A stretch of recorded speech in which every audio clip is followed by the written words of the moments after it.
Hello everyone, welcome back to my YouTube channel. I hope you are doing great. आज हम लोग start करने वाले हैं फंडामेंटल ऑफ नर्सिंग का बहुत ही इंपॉर्टेंट चैप्टर जो है एडमिशन एंड डिस्चार्ज।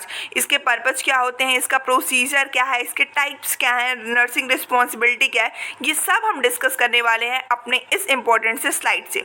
तो चलिए स्टार्ट करते हैं। एडमिशन क्या होता है? जैसे ही एक पेशेंट जो है वो अपने हॉस्पिटल में शिफ्ट होता है और हॉस्पिटल में हम उसको स्टे करने के लिए अलाउ करते हैं for the observation, for the investigation, for the treatment and care, उस प्रोसीजर को हम लोग बोलते हैं क्या? Admission. Okay, admission is the entry of a patient into hospital ward for therapeutic and the diagnostic purpose.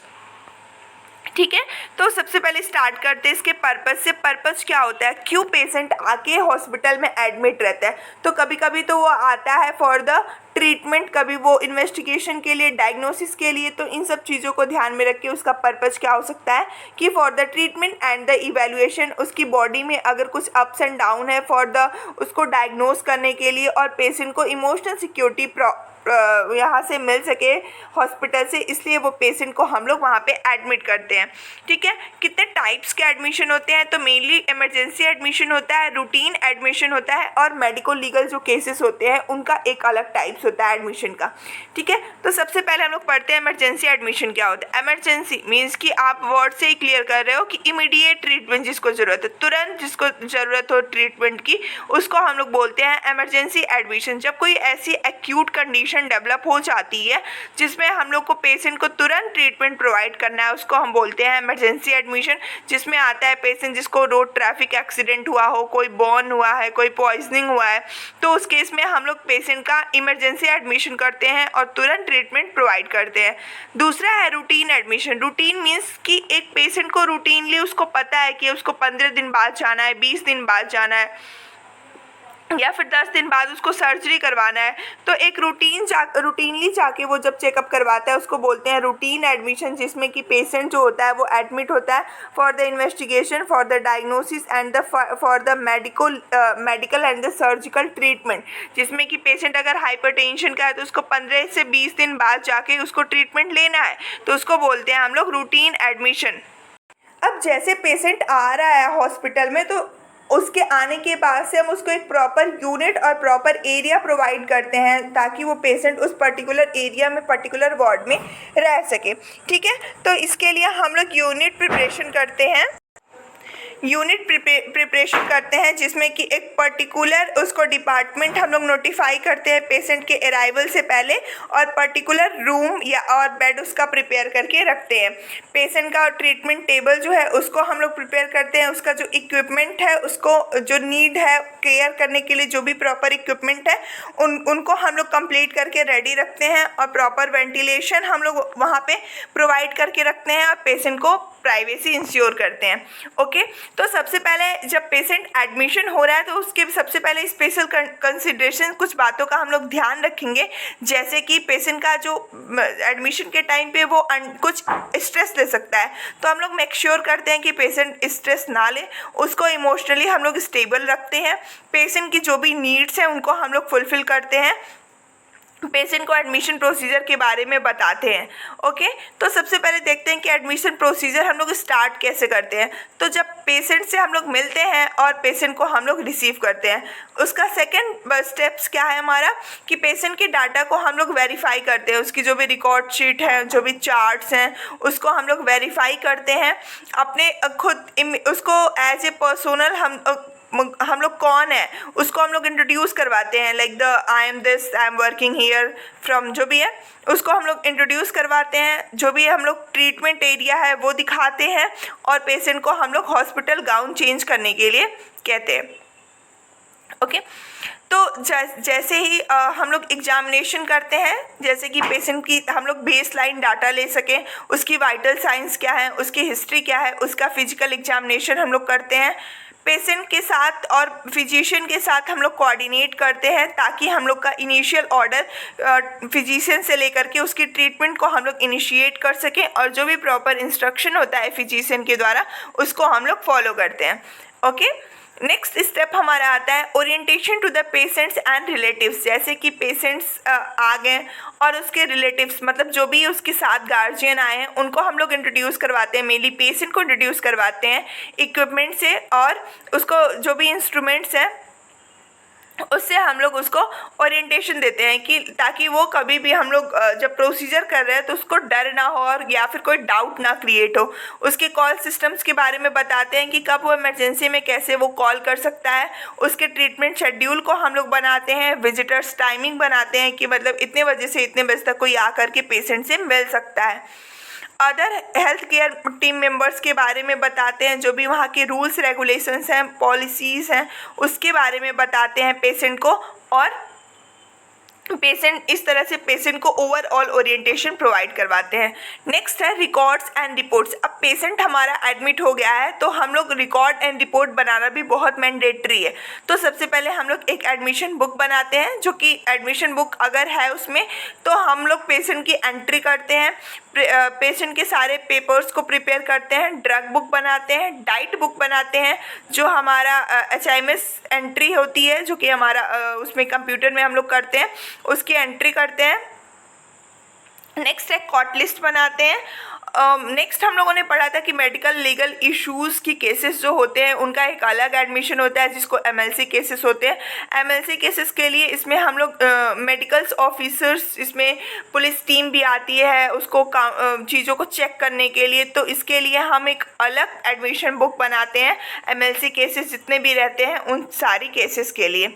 Okay, तो MLC cases कैसे होते हैं, MLC केसेस किसको बोलते हैं कि ये मेडिकल लीगल केसेस हैं। तो MLC केसेस क्या होते हैं, जैसे कि कोई भी इंजरी हुई है या फिर कोई भी एलिमेंट है जहाँ पे पेशेंट को डॉक्टर्स को लग रहा है कि ये पेशेंट जो है यहाँ पे लॉ को फॉलो करना चाहिए या फिर पेशेंट की जो चीज़ें हैं वो हम लॉ के अकॉर्डिंग नहीं है, तो वहाँ उन केसेस को हम लोग बोलते हैं मेडिको लीगल केसेस। ओके, जैसे कि एक्सीडेंट्स हो गया, कोई RTA का केस है, कोई ट्रॉमा है, पॉइजनिंग है, अल्कोहल इंटॉक्सिकेशन है, बॉर्न है, कोई भी सेक्सुअल ऑफेंस का केस है या फिर सुसाइड अटेम्प्ट है, तो उसको हम लोग मेडिको लीगल केसेस में लाते हैं। रोल्स एंड रिस्पॉन्सिबिलिटी क्या होती है in at the time of the admission procedure. तो nurse should deal every effort to the friendly and the courteous with the patient, और उसके फैमिली मेम्बर से बहुत ही फ्रेंडली हम लोग को पेश आना है, अच्छे से बात करनी है, एक फ्रेंडली इन्वायरमेंट क्रिएट करके रखना है और पेशेंट को अंडर द ऑब्जर्वेशन रखना है। Next most important thing, patient को हॉस्पिटल से और वहाँ के पॉलिसीज़ से प्रॉपर ओरिएंटेशन करवाना है, और पेशेंट को जो अगर वो कोई कम्युनिकेबल डिजीज़ है तो उससे हम लोग को केयरफुली डील करना है। पेशेंट के जो भी क्लॉथ्स हैं, जो भी मतलब वैल्यूएबल चीज़ें हैं, उनके रिलेटिव्स को दे देना है eight the time of admission only. Okay, next हम लोग पढ़ने वाले हैं डिस्चार्ज। जब पेशेंट घर जाता है तो उसको हम उस प्रोसीजर को हम लोग बोलते हैं डिस्चार्ज। जब पेशेंट ठीक होकर के हॉस्पिटल से घर जाता है उस प्रोसीजर को हम बोलते हैं डिस्चार्ज, जहाँ पे patient, family, medical staff, nursing staff, जितने भी सोशल वर्कर हैं, dietitian, all the work together to coordinate into the discharge. Okay, तो सबसे पहले कि डॉक्टर्स एक उसका डिस्चार्ज प्लान बनाता है और उसका रिटन ऑर्डर देता है कि पेशेंट जो है वो अब हॉस्पिटल से जा सकता है, तो उस प्रोसीजर को हम लोग बोलते हैं डिस्चार्ज। ओके, इसका हम लोग डिफिनीशन देखते हैं कि discharge of the patient from the hospital means relieving a person from hospital setting who admitted as an in patient in that hospital. मतलब कि आप लोग को पता होगा दो तरह से इन पेशेंट होता है, एक आउट पेशेंट होता है, ठीक है। तो जब इन पेशेंट मीन्स कि वो पेशेंट कुछ टाइम के लिए हॉस्पिटल में रुका है तो उसको हम लोग इन पेशेंट बोलते हैं। तो जब वो कुछ टाइम रुकने के बाद जब वो घर जाता है तो उसको हम लोग बोलते हैं डिस्चार्ज। कितने तरह से डिस्चार्ज होते हैं, तो मेनली 5 टाइप्स के डिस्चार्ज होते हैं। सबसे पहला हमारा प्लान डिस्चार्ज होता है, दूसरा हमारा डामा या लामा जिसको हम लोग बोलते हैं लीव अगेंस्ट मेडिकल एडवाइस, और तीसरा हमारा ट्रांसफ़र है, चौथा एब्सकॉन्ड है, और पांचवा हमारा रेफरल है, ठीक है। तो जैसे कि सबसे पहले हम लोग पढ़ते हैं plan discharge. Plan discharge means कि पेशेंट अपना ट्रीटमेंट प्रॉपर तरीके से ले लिया है on the supervision of the physician और द डॉक्टर। उसने अपना प्रॉपर ट्रीटमेंट ले लिया है, अब पेशेंट को घर जाना है और मीन्स कि वो हेल्दी है, तो उसको हम लोग बोलते हैं प्लान डिस्चार्ज। इसमें डॉक्टर्स रिटन ऑर्डर देता है और जो भी उसकी डाइट चार्ट होती है, जो भी चीज़ें उसको मैंडेटरी होती हैं वो मेंटेन करके देता है, उसको हम लोग बोलते हैं प्लान्ड डिस्चार्ज। दूसरा है लीव अगेंस्ट मेडिकल एडवाइस। तो लीव अगेंस्ट मेडिकल एडवाइस में मीन्स भी पेशेंट जो है वो उसको डॉक्टर्स ने बोला है अभी रहने के लिए, लेकिन तो उसको रुकना नहीं है हॉस्पिटल में, तो वो हॉस्पिटल छोड़ के चला जाता है, तो उसको बोलते हैं कि पेशेंट जो है वो डिस्चार्ज अगेंस्ट मेडिकल एडवाइस या फिर leave against medical advice, LAMA या डामा चला गया है। और ट्रांसफ़र क्या होता है, जब पेशेंट को हॉस्पिटल में एक यूनिट से दूसरे यूनिट पे हम लोग ट्रांसफ़र करते हैं तो उसको हम लोग बोलते हैं ट्रांसफ़र। नेक्स्ट है एब्सकॉन्ड। एब्सकॉन्ड क्या होता है कि एब्सकॉन्ड मीन्स होता है भाग जाना, मीन्स कि हॉस्पिटल छोड़ करके चले जाना, उसको हम लोग बोलते हैं एब्सकॉन्ड। नेक्स्ट आता है हमारा रेफरल। रेफरल मीन्स कि जब पेशेंट जब हॉस्पिटल में एक एजेंसी से मीन्स कि एक हॉस्पिटल से दूसरे हॉस्पिटल में पेशेंट को रेफ़र किया जाता है, उसको हम लोग बोलते हैं रेफरल। ठीक है, तो जैसे ही पेशेंट जा रहा है मीन्स कि लामा अगर जा रहा है, उसको मेडिकल एडवाइस नहीं माननी है तो वो खुद से जाना चाह रहा है, तो हम लोग कंसर्न लिखवाते हैं कि मैं खुद से इस हॉस्पिटल को छोड़ करके जा रहा हूँ, ये पेशेंट की सारी जिम्मेदारी मेरी है, ऐसे करके कंसर्न हम लोग लिखवाते हैं। ठीक है, तो अगर पेशेंट जो है वो खुद से नहीं मीन्स कि अगर वो प्लान्ड डिस्चार्ज है तो उसके लिए हम लोग को क्या प्लानिंग करनी है, तो नर्स इसमें बहुत ही इंपॉर्टेंट रोल प्ले करती है इन द डिस्चार्ज प्लानिंग, जो कि एक कॉन्टिन्यूटी है केयर की। इसमें क्या होता है, डॉक्टर्स का रिटन ऑर्डर होता है कि पेशेंट को डिस्चार्ज करना है, उसका एक डिस्चार्ज कार्ड प्रिपेयर होता है और अदर्स डिपार्टमेंट को हम लोग इन्फॉर्म करते हैं। उसके बिल्स जो भी हैं, हमारा जो भी हॉस्पिटल का बिल है उसका पेमेंट हम लोग पेशेंट के गार्जियन से करवाते हैं और हॉस्पिटल की ग्लॉसरीज़ को हम लोग अपने आप वापस लेते हैं। पर्सनल बिलोंगिंग को रिटर्न करना होता है और ट्रांसपोर्ट अरेंज करके पेशेंट की डॉक्यूमेंटेशन को हम लोग क्लियर करते हैं। ओके, इसमें कौन कौन से स्टेप्स इन्वॉल्व होते हैं इन द डिस्चार्ज, तो सबसे पहले इवैल्यूएशन, पेशेंट को इवैल्यूएट करना। दूसरा चीज़ है कि रिलेटिव से डिस्कशन करना, प्लानिंग करना कि होम को कैसे वो हम लोग ट्रांसफ़र कर सकते हैं, डिटरमाइन करना लाइक द कि कोई और अदर केयर गिवर है पेशेंट का या फिर नहीं है, रेफरल की अदर होम केयर एजेंसी में अगर रेफ़र कर रहे हैं तो क्या उसके प्रोसेस है, अरेंज करना, follow up appointment and the test. तो ये हमारे 6 स्टेप्स होते हैं, evaluation, discussion, planning, determining, referral and the arranging. Okay, तो ये हमारे डिस्चार्ज प्लानिंग के स्टेप्स हो गए। नेक्स्ट यहाँ पे नर्सेज रिस्पॉन्सिबिलिटी क्या होती है डिस्चार्ज में, तो सबसे पहले हम लोग प्रिपरेशन फॉर द डिस्चार्ज करते हैं, प्लानिंग स्टार्ट करते हैं कि पेशेंट को डिस्चार्ज करना है, उसके रिहैबिलिटेशन के फॉलोअप नीड क्या है, पेशेंट को बताते हैं नर्सिंग प्रोसीजर को, मतलब पेशेंट के घर वालों को बताते हैं कि वो घर पे जाके इन सारे प्रैक्टिस को प्रॉपर तरीके से कर सकें और पेशेंट को ट्रांसपोर्ट करने के लिए अरेंजमेंट करते हैं। जब पेशेंट का डिस्चार्ज हो रहा है तो सबसे पहले हम लोग को डॉक्टर्स का रिटन ऑर्डर देना है, उसके बाद उसको एक्सप्लेन करना है, हैंडओवर्स को, बिलोंगिंग्स को वापस करना है, जो हॉस्पिटल की प्रॉपर्टी है उसको वापस लेना है, बिल पेड है ये कंफर्म करना है, ट्रांसपोर्ट को अरेंज करके हम पेशेंट को वापस घर भेज देते हैं।